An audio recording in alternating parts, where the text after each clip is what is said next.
د ډیر سفر کولو وروسته د ملګرو په بایکو کې پټرول پر ختم کېدو نو یو پټرول پمپ مخ ته ودرېدل. د پټرول او راچل کېدو وروسته سفر برته شو سول مري خواته. په لارې کې مې هغه ځای هم ولیدی چې وریځ زموږ پر سرو باندې ګرځېدله. نری نری باران به هم را باندې وسلو. دې وریځ دغه ټوله درختې او غرونه نیولې ول. ژوند هم یو سفر دی او د دې سفر لار همیش یو شان دی نه. یو ځای طوفانونه، یو ځای به بارانونه او یو ځای به تیاری، او په دې لارې کې به همیش تاله مخ ته ستړی هم راځي.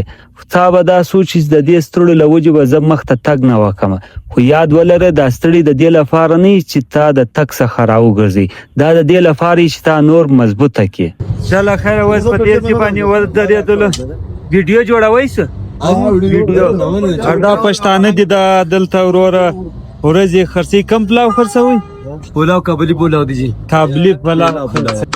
ازوان پلیټ په څو؟ پلیټ 150 هم دي، 200 هم دي. یو نیم سلو 200. یو نیم سلو 200. پښتو وایم. د مری ټاپ ته چې راوختل نو د دې ځای ویو ډیر زیات خوندور. دا وریځ ټوله لاندې په ځمکه باندې ګرځېدی. داسې معلومېدی لکه چې دا ځای په اسمان کې الله جوړ کړی، لوړه هم وریځ او لاندې هم وریځ.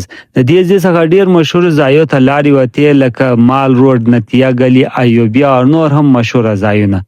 دلته د یو پښتون ورور څخه کابلی پلاو خوړلو وروسته پر مخ تګ شروع سولو. د لارې په دې سفر کې و تاسو ته ښه خبره هم وکړم. کامیابی راز دا نه دی چې ته یوازې خوبونه ویندې.